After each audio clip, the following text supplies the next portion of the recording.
Você já fez um mochilão? Uma vez eu e meus amigos, a gente resolveu partir para uma viagem lá para a Argentina. Só que a gente perdeu a carteira, a gente gastou todo o dinheiro com roupa e doce de leite e no final a gente dormiu na praia porque não dava mais para pagar hotel. Foi tenso. Nessa semana a gente vai ver que Paulo foi um baita mochileiro, que não parava quieto, estava sempre em busca da próxima aventura. E por isso hoje quero te convidar para viajar junto com Paulo. Simbora? É claro!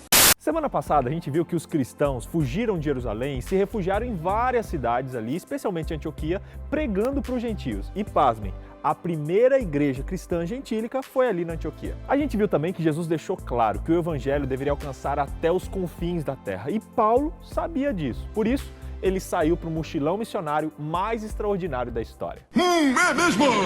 O mais incrível é que essa ação missionária teve origem em Deus e não nos irmãos da Antioquia. Eles receberam uma mensagem diretamente do Espírito Santo indicando para onde eles deveriam ir. Com os itens básicos nas costas, Paulo, Barnabé e o seu primo João Marcos partiram para o primeiro destino, Chipre.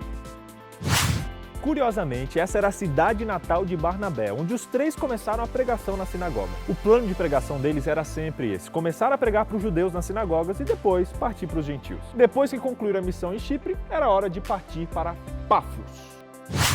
Pafos foi o cenário de dois acontecimentos muito interessantes. Primeiro, a gente teve um governador que chamou os viajantes para falar sobre suas crenças. Depois, um amigo do governador, que era mágico, chamado Bar Jesus, fez de tudo para o governador não aceitar aquela verdade. Paulo não deixou barato não, ele recebeu o poder do Espírito Santo e fez com que aquele mágico ficasse cego. Pois é, ao presenciar o tamanho desse poder, o governador se interessou muito mais pelas verdades que ele tinha para falar. Próxima parada, Perge, lá no sul da Turquia. Gente, esse lugar é fera também. Só que fazendo um pause aqui, esse mochilão não foi fácil não. Os desafios eram tão grandes que a Bíblia diz que Marcos desistiu da viagem bem nesse ponto, o que deixou Paulo bem pistola. Mas a viagem seguiu e eles foram para outra cidade chamada Antioquia da Psídia.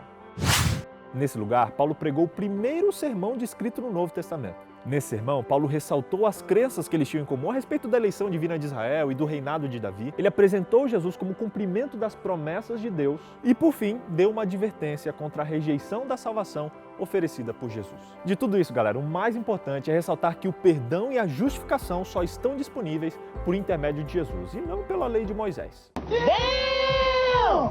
Apesar do caráter irrevogável dos mandamentos morais, a lei ela é incapaz de justificar, porque ela não pode produzir obediência perfeita naqueles que a observam. Podemos receber a justificação unicamente pela fé no sacrifício expiatório de Jesus Cristo. Mesmo Paulo terminando o sermão de forma um pouco dura e direta, a maioria da sinagoga foi altamente favorável a ele. Mas alguns líderes judeus rejeitaram, e Lucas destaca que isso foi resultado de ciúme. Nossa! Diversos aspectos do judaísmo, como o estilo de vida, até mesmo a guarda do sábado, estavam atraindo fortemente os não-judeus. Porém, a circuncisão era um obstáculo sério. Os gregos e os romanos viam a prática como algo bárbaro e até repulsivo. Mas mesmo assim, eles não queriam deixar de frequentar sinagogas e adorar ao verdadeiro Deus. E tudo isso, galera, gerou uma receita perfeita. Para quê? Para a perseguição. Ela foi organizada pelas autoridades locais, fez com que Paulo e Barnabé fossem expulsos daquela cidade. E vocês acham que agora eles desistiram de continuar? Não. Foram para a próxima cidade, Icônio. Lá em Icônio, mais uma vez, os mochileiros começaram a pregar pelas sinagogas. Porém, muitos judeus os rejeitaram e eles quase foram linchados e, mais uma vez, tiveram que sair da cidade. Chegaram então a Listra, uma aldeia até então pouco conhecida.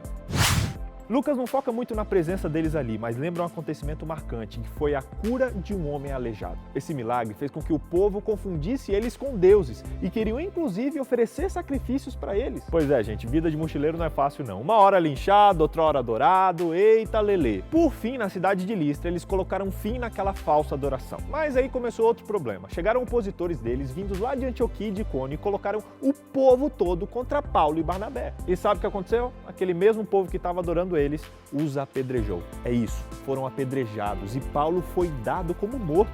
Muito tenso. No fim, os cristãos ajudaram ele se levantou e voltou para a cidade. Ufa! Para fechar o mochilão com chave de ouro, a dupla ainda fez o caminho de volta, passando por todas as cidades que eles tinham pregado, reanimando os crentes a permanecerem fiéis. A viagem deles terminou em Antioquia da Síria e ali ficaram muito tempo com os seguidores de Jesus. Recapitulando então, primeiro, o mochilão de Paulo teve início na companhia de Barnabé e do seu primo João Marcos, que infelizmente abandonou a viagem no meio do caminho. Segundo, as cidades visitadas pelos missionários foram Chipre, Pafos, Perge, Antíoco da Pisídia, Icônio, Listra e Derbe. E terceiro, o principal objetivo dos sermões de Paulo era ressaltar que o perdão e a justificação só estão disponíveis por intermédio de Jesus e não pela lei de Moisés. Que viagem desses dois, hein? Pois é. Eu vim hoje falar dessa viagem de Paulo com a camiseta de uma viagem que eu fiz com um grupo de jovens aqui de Curitiba, lá para Boa Vista, para trabalhar com refugiados venezuelanos. Essa viagem me marcou muito, porque lá eu senti o chamado de Deus para ser um missionário em outros lugares ou no lugar que eu estou. Sabe, Deus te chama hoje também para ser um missionário fazendo a diferença na vida das pessoas. Chega dessa vida medíocre, chega de ficar parado no mesmo lugar, tá na hora de aventura, tá na hora de você pregar, tá na hora de você pegar a sua mochila e ir para o mundo, ir para a sua cidade, para o seu estado, para onde quer que seja, pregar e falar de Jesus para outras pessoas.